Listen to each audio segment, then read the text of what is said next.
नमस्कार जय जगन्नाथ मु पद्मिनी आपण स्वागत करछि मोर ऑडियो पूजा प्रसाद चैनल रे। दर्शक बंधु एबे हमर चलछि श्रावण मास देवाधिदेव महादेवंकर भक्ति आराधना तेबे तेणु करी आज मु नेकी आछि भोलेनाथक महादेव जीवन कहानी। यह केवल गोटे पुराण कहानी नुहे, यह भक्ति त्याग ज्ञान करुणा और अनंत शक्तिर गाथा। तेबे किए एई महादेव, केउठु तांकर आरंभ, से किपरि समग्र सृष्टिर आधार हेले, आसंतु आज आमे समय सीमा पार करी सेही दिव्य रहस्य प्रवेश करिबा। तेबे दर्शक बंधु, शिव पुराण अनुसार सृष्टि पूर्वर अवस्था। आज जे पृथ्वी आकाश ग्रह तारा पर्वत नदी और समुद्र को आमे देखुछु, सेतेबेले सेगुड़िक कौनसी अस्तित्व नथिला दिन नथिला राति, नथिला जन्म नथिला मृत्यु। समग्र ब्रह्मांड गभीर नीरवतारे बुड़ी रहिथिला। सेही अनंत शून्यतारे केवल गोटिए अदृश्य अनंत निराकार शक्ति विराजमान थिले। सेही परम चेतना को आमे महादेव देवाधिदेव महादेव परम शिव किंबा आदियोगी बोली जानू। से जन्म नहीं नथिले, तांकर कौनसी आरंभ नहीं, कौनसी शेष भी नहीं। से समय ठारू मध्य पुरुणा और समय परे मध्य अविनाशी। तेबे अहंकार उत्पत्ति कुहा जाए सेही अनंत नीरवता मध्यरु प्रथम थर पई गोटे दिव्य ध्वनि प्रकाशित होइथिला, आ ताहा होची ओम। एही ओम केवल गोटे शब्द नुहे, यह समग्र सृष्टिर प्रथम स्पंदन। सेही स्पंदन रु पंचभूत पृथ्वी जल अग्नि वायु और आकाशर सृष्टि हैला। प्रत्येक जीव प्रत्येक श्वास और प्रत्येक शक्ति रे आज मध्य सेही ओंग्र ध्वनि लुचि रही। तेबे भोलेनाथ को स्वरूप, महादेव को स्वरूप। महादेव को कहीं भस्म लगा जाइथिबा देखा जाए, कारण भस्म आमको मने पकाए जे देह एक दिन माटी रे मिसी जीवो, किंतु आत्मा अजर अमर अविनाशी। भोलेनाथ जटारू माँ गंगा प्रभावित हुअन्ति। कंठरे बासुकी नाग, मस्तक अर्धचंद्र, तृतीय नेत्र रे अनंत ज्ञानर ज्वाला। से बाघ चाल पिंधती, कारण प्रकृति उपरे संयमर प्रतीक। से तांकर त्रिशूल केवल अस्त्र नुहे, यह इच्छा कर्म और ज्ञानर संतुलनर प्रतीक। कैलाश महादेव निवास स्थली, भोलेनाथ निवास स्थली। हिमालय उच्च शिखर रे अवस्थित कैलाश पर्वत को महादेव को दिव्य धाम बोली मना जाए। सेठारे नाही राजसिंहासन नाही सोनार महल, केवल ध्यान शांति और अपार आध्यात्मिक शक्ति। सेहिथिपाई तो महादेव को जोगी मानक गुरु आदि जोगी बोली मध्य कुहा जाय थाए। भक्तों प्रति भोलेनाथंकर प्रेम। महादेव को धन दौलत दरकार नहीं, ताकू केवल सत्य भक्ति दरकार। गोटे बेलपत्र, नुटाए पानी किंबा गोटे सत्य मनर प्रार्थना, एतिके भोलेनाथ प्रसन्न हो जाते। से राजा और गरीबों मध्य कौन सी भेदभाव करती नहीं। जी सत्य हृदय डाके महादेव तांको पाखक निश्चय आसती। तेबे एबे चलंतु जानिबा ब्रह्मा विष्णु और अनंत ज्योतिर्लिंगर रहस्य। सृष्टि आरंभ हो सारिथिला, पंचभूतरु ब्रह्मांड गठन हेउथिला। समय निज गति रे बहिबा आरंभ करथिला।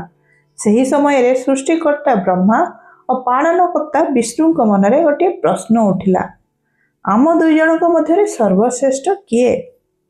धीरे धीरे से प्रश्न अहंकार रे परिणत हैला।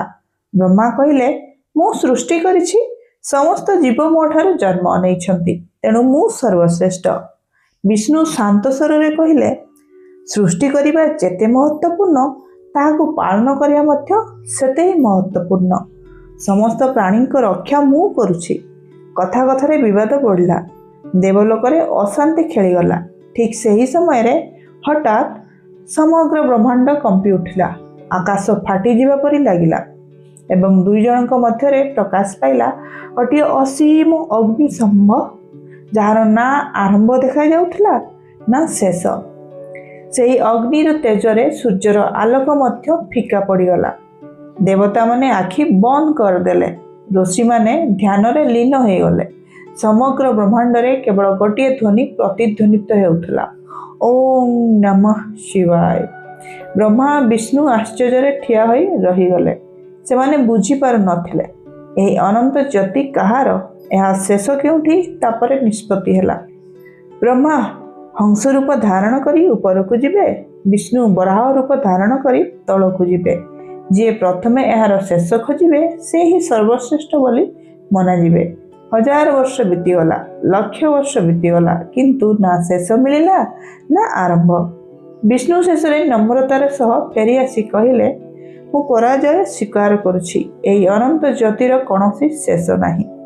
କିନ୍ତୁ ବ୍ରହ୍ମା ଅହଙ୍କାରର ସତ୍ୟକୁ ଲୁଚାଇ ଦେଲେ। ସେ କହିଲେ, ମୁଁ ଏହାର ଶିଖର ଦେଖି ଆସିଛି।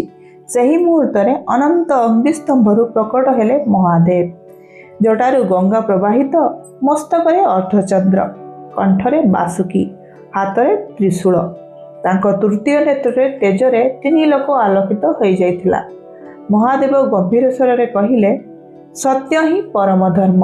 ଯିଏ ଅହଙ୍କାର କରେ ସେ କେବେ ପରମ ସତ୍ୟକୁ ପାଇପାରେ ନାହିଁ। ବିଷ୍ଣୁଙ୍କ ନମ୍ରତା ଦେଖି ମହାଦେବ ପ୍ରସନ୍ନ ହେଲେ।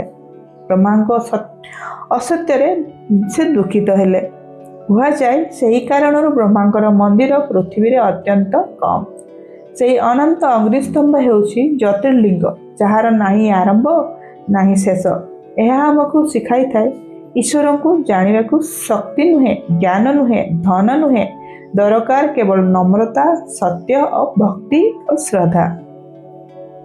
ତେବେ ଦର୍ଶକ ବନ୍ଧୁ, ମହାଦେବ କେବଳ ଦେବତା ନୁହନ୍ତି, ସେ ଆମ ଭିତରେ ଥିବା ସତ୍ୟର ପ୍ରକାଶ। ସେଦିନ ମଣିଷ ଅହଙ୍କାର ଛାଡ଼ିଦିଏ, ଯେଉଁଦିନ ସେ ତାଙ୍କ ହୃଦୟରେ ମଧ୍ୟ ଶିବ ପ୍ରକାଶିତ ହୁଅନ୍ତି।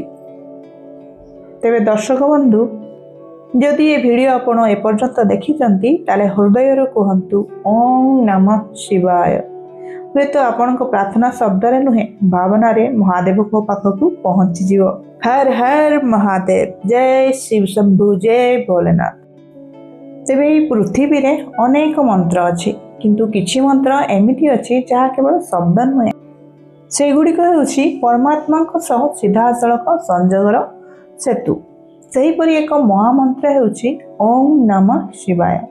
କୁହାଯାଏ, ଯେଉଁ ଘରେ ଏହି ମନ୍ତ୍ରର ଜପ ହୁଏ ସେଠାରେ ଭୟ ଧୀରେ ଧୀରେ ଦୂର ହୁଏ, ମନ ଶାନ୍ତ ହୁଏ ଏବଂ ମହାଦେବଙ୍କ କୃପା ନିରବରେ ବର୍ଷିବା ଆରମ୍ଭ କରେ।